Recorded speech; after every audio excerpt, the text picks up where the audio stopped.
All everyone student. आज हम धातु एवं अधातु में जो पीवाई क्वेश्चन हैं उनमें सबसे महत्वपूर्ण क्वेश्चन है मिश्र धातु क्या है और उदाहरण दीजिए।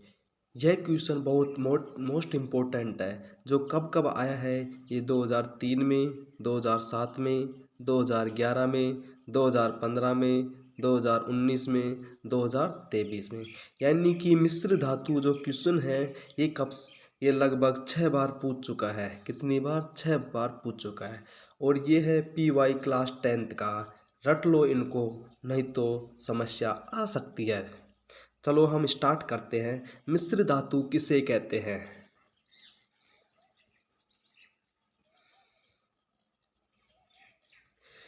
प्रश्न है मिश्र धातु क्या है, उदाहरण दीजिए। दो या दो से अधिक धातुओं के सममांगी मिश्रण को या धातु और अधातु को मिलाकर बनाया जाता है, उसे हम क्या कहते हैं? मिश्र धातु कहते हैं। मिश्र धातु की विद्युत चालकता तथा गलनांक कम होता है। क्या होता है? मिश्र धातु की विद्युत चालकता तथा गलनांक कम होता है। अब इसके उदाहरण की बात करते हैं तो उदाहरण कई बार वन लाइनर क्वेश्चन में भी पूछ सकते हैं आपसे। चलो आगे चलते हैं। बहुत सटीक तरीके से आपके सामने बताया गया है। कुछ मिश्र धातु व उनका संगठन एवं ट्रिक। मिश्र धातु यदि धातु और धातु या अधातु मिलकर बनाती हैं, जैसे पीतल। अब पीतल को अपन कैसे याद करेंगे? पिताजी के नाम से याद करेंगे। कैसे? पिताजी के नाम से। पी का मतलब पीतल, ता का मतलब तांबा, जी का मतलब जिंक। ठीक है। इसी प्रकार से कांसा। कांसा को कैसे याद करेंगे? काटाती, काटाती। का मतलब कांसा, ता का मतलब तांबा, टी का मतलब तिन। इस प्रकार से कांसा मिलकर बना होता है। Stainless steel. क्या? स्टेनलेस स्टील जो कॉलोनी के नाम से जानते हैं, जिसमें क्रोमियम, लोहा, नीसे निकल, अमलगम, पारा, Hg तथा अन्य कोई धातु भी होती है। अब हम टाका लगाते हैं, वो किससे याद करते हैं? हम टाका लगाते हैं तो क्या मारता है? सीटी मारता है। क्या मारता है? सीटी। इससे सी से सीसा, टी से टिन मिलकर बना होता है टाका। जर्मन सिल्वर नेताजी के नाम से याद करते हैं। ने से निकल, ता से तांबा, जी से जस्ता। इस प्रकार से अपन मिश्र धातु को समझते हैं। यदि दोस्तों आपको यह वीडियो अच्छी लगी क्लास 10th के लिए, तो आप इस वीडियो को लाइक शेयर जरूर करना। धन्यवाद। जय Hind Bharat, Vande Mataram. Thanks. All everyone student. आज हम धातु और अधातु में जो PY क्वेश्चन के अंतर्गत आए हैं, यानी कि 2001 से लेके 2026 तक जो क्वेश्चन आए हैं, उन क्वेश्चन की हम व्याख्या करते हैं और मोस्ट इम्पोर्टेंट माने जाते हैं। यदि इनको नहीं किया तो आपके लिए समस्या आ सकती है। 3 से 5 नंबर तक इन अंकों में आता है ये प्रश्न। स्टार्ट करते हैं। क्वेश्चन नंबर 1, यानी कि आयनिक यौगिकों का गलनांक अधिक क्यों होता है? यह 2006 में, 2010 में, 2014 में, 2018 में, 2021 में, 2026 में आया। यह क्वेश्चन अभी आया है वर्तमान में 2026। आयनिक यौगिकों का गलनांक अधिक क्यों होता है? स्टार्ट करते हैं। क्यों होता है ऐसा? देखो, आयनिक यौगिक, सबसे पहले हम जानेंगे कि आयनिक यौगिक किसे कहते हैं। वे यौगिक, क्या? वे यौगिक जो इलेक्ट्रॉन के आदान प्रदान से बनते हैं, यानी कि इलेक्ट्रॉन को त्यागते भी हैं और ग्रहण भी करते हैं, उनसे बनते हैं, और जिनमें धनायन तथा ऋणायन के बीच विद्युत स्थितिक आकर्षण बल होता है। उनके बीच में कौन सा बल लगता है? विद्युत स्थितिक आकर्षण बल। उन्हें आयनिक यौगिक कहते हैं। जैसे कि NaCl है। Na पर कौन सा चिन्ह आएगा? धनात्मक, यानी कि पॉजिटिव। जबकि ऋणायन है Cl, उस पर क्या आएगा? माइनस। जैसे कि Cl माइनस में। आयनिक यौगिक किसे कहते हैं, एक बात तो ये होगी। इसके बाद में आयनिक यौगिकों के गलनांक अधिक क्यों होते हैं, देखते हैं। आयनिक यौगिकों में धनायन और ऋणायन के बीच मजबूत वैद्युत स्थितिक आकर्षण बल होता है। क्या होता है, वैद्युत स्थितिक आकर्षण, यानी कि आयनिक यौगिक में भी और आयनिक यौगिक किसे कहते हैं उसमें भी। जैसे कि NaCl Na के पास प्लस में और ऋणात्मक Cl के पास में माइनस नेगेटिव चिन्ह होता है। जो इनके मध्य जो आकर्षण बल होता है इतनी मजबूती से होता है जिन्हें तोड़ने के लिए अधिक ऊर्जा यानी कि उच्च ताप की आवश्यकता होती है। इसलिए आयनिक यौगिकों का गलनांक बहुत अधिक होता है। क्या होता है, जो NaCl है इसको तोड़ने के लिए, मजबूत आकर्षण बलों को तोड़ने के लिए अधिक ऊर्जा यानी उच्च ताप की आवश्यकता होती है। इसलिए आयनिक यौगिकों का गलनांक बहुत अधिक होता है। सेकंड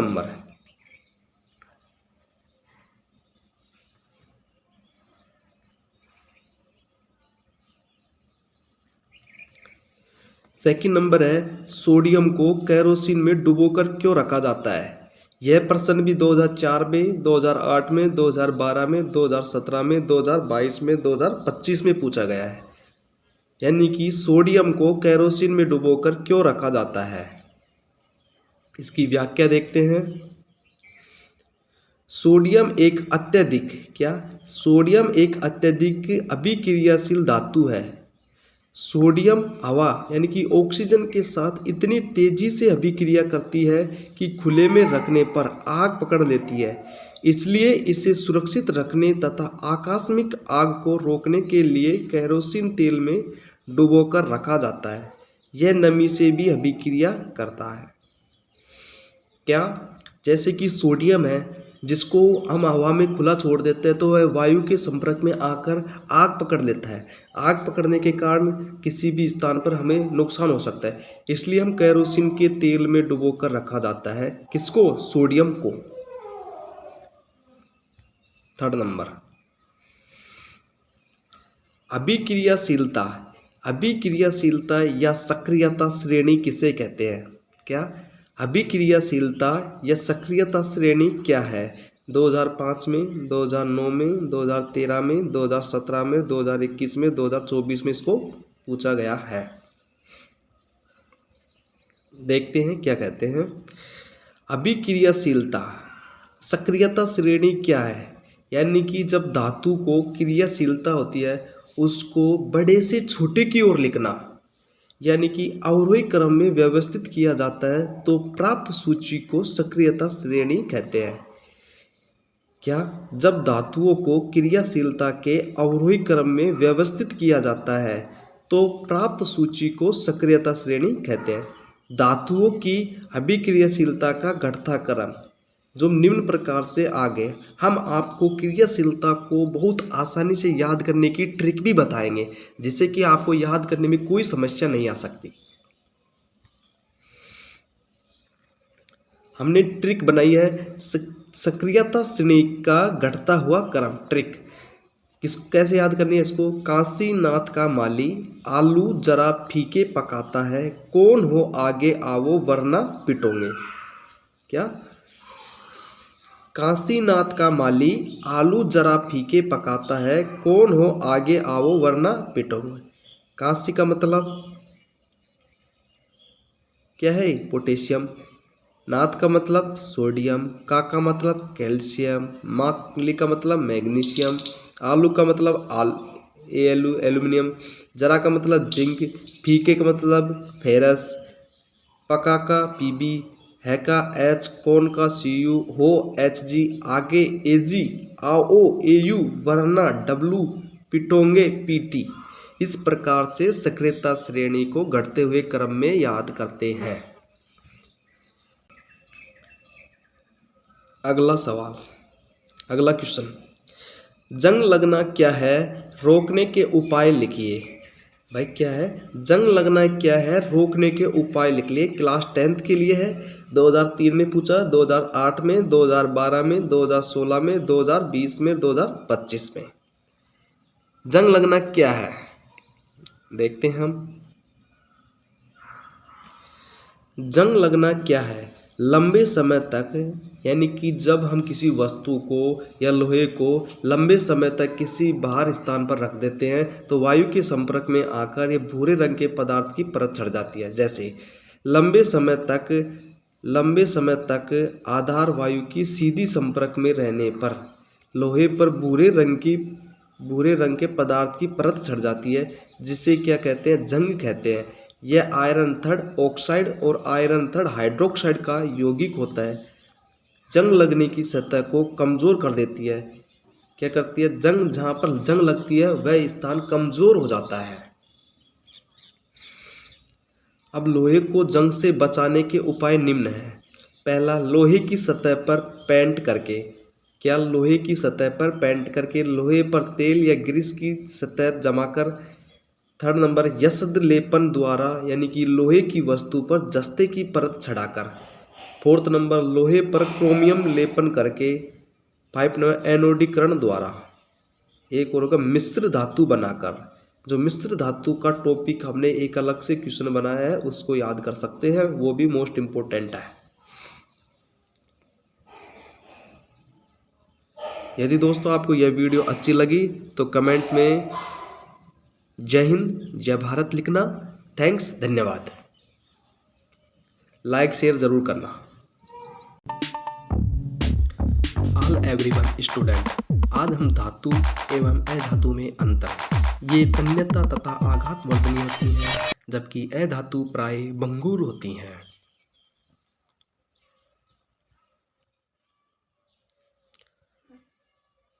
हेलो गाइस, आज हम क्लास 10th बोर्ड एग्जाम 2027 के लिए विज्ञान यानी कि साइंस धातु एवं अधातु के बारे में पढ़ेंगे और धातुओं के भौतिक गुण लिखिए।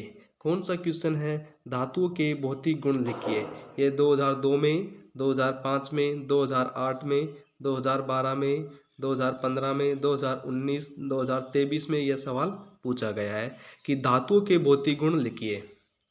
चलो हम स्टार्ट करते हैं। क्या है इसका जवाब?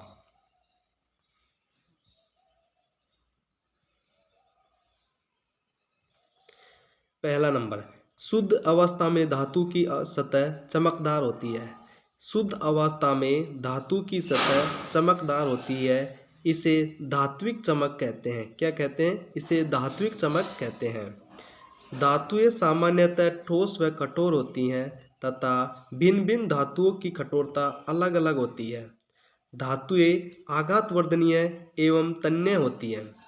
धातुएं धात्विक यानी कि सोनार्स होती हैं, अर्थात कि कठोर सतह से टकराने पर ये आवाज़ उत्पन्न करती है। धातुओं, जब दो ठोस धातुओं को लेते हैं और आपस में टकराते हैं तो वे हमेशा आवाज़ उत्पन्न करती हैं। 5 नंबर, धातुएं ऊष्मा की सुचालक होती हैं तथा इनका गलनांक भी उच्च होता है, अतः इनको खाना बनाने के बर्तन बनाने में प्रयोग करते हैं। 6 नंबर, धातुएं सामान्यतः विद्युत की सुचालक होती हैं। क्या? धातुएं सामान्यतः विद्युत की सुचालक होती हैं, अतः बिजली के तारों पर पॉलीविनाइल क्लोराइड पीवीसी या रबड़ की परत चढ़ाते हैं। यहाँ पर विद्युत की कुचालक होती हैं क्योंकि इनके ऊपर पॉलीविनाइल क्लोराइड की परत चढ़ाई जाती है जिससे कि करंट नहीं आ सकता है धातु के ऊपर। अब मोस्ट इम्पोर्टेंट साइंस के लिए, यानी कि अधातुओं के भौतिक गुण 2003 में पूछा, 2007 में, 2011 में, 2016 में, 2020 में, 2024 में। स्टार्ट करते हैं। अधातुओं के भौतिक गुण क्या है? देखो, 1 नंबर, सामान्यतः अधातुएं कमरे के ताप पर ठोस, द्रव या गैस में होती हैं, यानी कि अधातुएं तीनों ठोस, द्रव व गैस तीनों रूप में पाई जाती है। द्रव जो ब्रोमीन अवस्था में होता है। अधातुओं में चमक नहीं होती। क्या? अधातुओं में चमक नहीं होती, लेकिन आयोडीन अधातु होते हुए भी चमकीला होता है। क्या? आयोडीन है ना, जो अधातु होता हुआ भी यह चमकीला होता है, यानी कि चमक होती है इसमें। अधातुओं का गलनांक व क्वथनांक धातुओं से कम होता है। अधातुएं आघात वर्धनीय एवं तन्य नहीं होती है। अधातुएं विद्युत की कुचालक होती है। क्या? अधातुएं विद्युत की कुचालक होती है। अपवाद, ग्रेफाइट विद्युत का सुचालक होता है। क्या? ग्रेफाइट विद्युत का सुचालक होता है। और अधातुएं सोनार्स यानी कि सोनोरस नहीं होती। क्या? जब अधातुओं को आपस में टकराते हैं तो ये आवाज उत्पन्न नहीं करती। क्या? ये जब अधातुओं को आपस में टकराते हैं तो ये आवाज उत्पन्न नहीं करती है। नेक्स्ट नेक्स्ट अब हम पढ़ेंगे धातु और अधातुओं में अंतर। यह सवाल कब कब पूछा गया है? ये 2001 में पूछा, 2004 में, 2009 में, 2013 में, 2007 में, 2021 में और 2025 में पूछा गया है। इसे यह मोस्ट इम्पोर्टेंट मानते हैं इसको हम। चलो हम स्टार्ट करते हैं इसको। धातु और अधातुओं में अंतर। अब सुनना, देखो धातुएं है ना सामान्य ताप पर ठोस होती हैं। क्या? धातुएं सामान्य ताप पर ठोस होती हैं, जबकि अधातुएं सामान्य ताप पर तीनों अवस्था में पाई जाती है। क्या?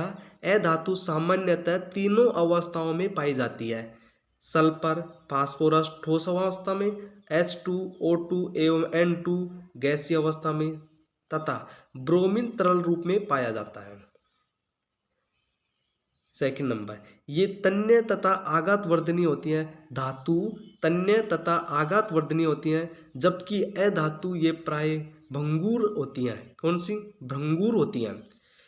3 नंबर, इनमें धात्विक चमक पाई जाती है। क्या? इनमें यानी कि धातु हमेशा चमकीली होती हैं और अधातु में चमक नहीं पाई जाती है। लेकिन इनका एक अपवाद है, यानी कि ग्रेफाइट, हीरा, आयोडीन ये आदि चमकीले होते हैं, जबकि ये अधातु के अंतर्गत मानते हैं। आगे फोर्थ, ये ऊष्मा तथा विद्युत की सुचालक होती है। क्या? धातु है ना जो ऊष्मा तथा विद्युत की सुचालक होती हैं, विस्मित अपवाद है एक। जबकि अधातु ग्रेफाइट को छोड़कर शेष सभी अधातु विद्युत की कुचालक होती हैं।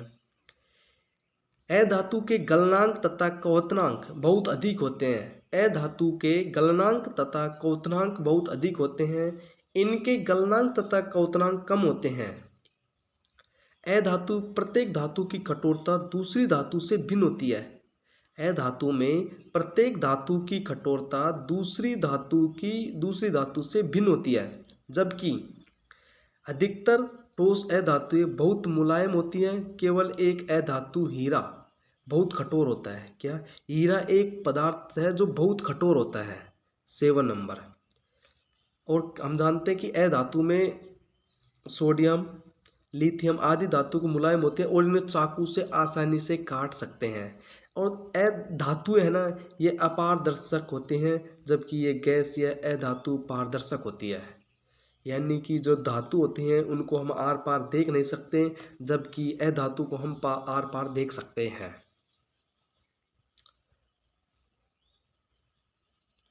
एनोडीकरण क्या है और इसके क्या उपाय हैं? एनोडीकरण क्या है, इसके क्या उपाय हैं? एनोडीकरण एल्यूमिनियम पर मोटी ऑक्साइड की परत बनाने की प्रक्रिया है। क्या? एल्यूमिनियम पर मोटी ऑक्साइड की परत बनाने की प्रक्रिया को क्या कहते हैं? एनोडीकरण कहते हैं। वायु के संपर्क यानी कि वायु के संपर्क में आने पर एल्यूमिनियम पर ऑक्साइड की एक पतली परत का निर्माण होता है। किसका? वायु के संपर्क में आने पर एल्यूमिनियम पर ऑक्साइड की एक पतली परत का निर्माण होता है। एल्यूमिनियम ऑक्साइड की यहाँ पर इसे संचरण से बचाती है। इस परत को मोटा करके इसके संचरण से अधिक सुरक्षित कर सकते हैं। एनोडीकरण के लिए एल्यूमिनियम की एक साफ वस्तु को एनोड बनाकर तनु सल्फ्यूरिक अम्ल यानी कि H2SO4 के साथ इसका विद्युत अपघटन किया जाता है। किसके साथ? यानी कि एनोड बनाकर तनु सल्फ्यूरिक अम्ल H2SO4 के साथ इसका विद्युत अपघटन किया जाता है। एनोड पर उत्सर्जित ऑक्सीजन गैस एल्यूमिनियम के साथ अभिक्रिया करके ऑक्साइड की एक मोटी परत बना लेती है। यानी कि एनोड पर उत्सर्जित ऑक्सीजन गैस एल्युमिनियम के साथ अभिक्रिया करके ऑक्साइड की एक मोटी परत बना देती है। इस ऑक्साइड की परत को रंगकर एल्युमिनियम की आकर्षण वस्तु बनाई जा सकती है। इसके उपाय हैं एनोडीकरण के। अब इसमें दो चीज हो रहा है, निस्तापन और भर्जन किसे कहते हैं। यानी कि निस्तापन होता है कि धातु कार्बोनेट या जलयोजित धातु ऑक्साइड अयस्कों को सीमित वायु में अधिक ताप पर गर्म करने से ये ऑक्साइडों में परिवर्तित हो जाते हैं। यानी कि निस्तापन है ना, जो धातु कार्बोनेट या जलयोजित धातु ऑक्साइड अयस्कों को सीमित वायु में अधिक ताप पर गर्म करने पर, जब इनको अधिक ताप पर गर्म करने पर ये ऑक्साइडों में परिवर्तित हो जाते हैं। इस प्रक्रिया को हम निस्तापन कहते हैं। जबकि धातु सल्फाइड अयस्कों को वायु की उपस्थिति में अधिक ताप पर गर्म करने पर ये धातु ऑक्साइड में बदल जाते हैं। किसमें? धातु ऑक्साइड में बदल जाते हैं। इस प्रक्रिया को भर्जन कहते हैं। यदि दोस्तों आपको यह वीडियो अच्छी लगी तो आप लाइक शेयर कमेंट जरूर करना। जय हिंद भारत, थैंक यू, धन्यवाद।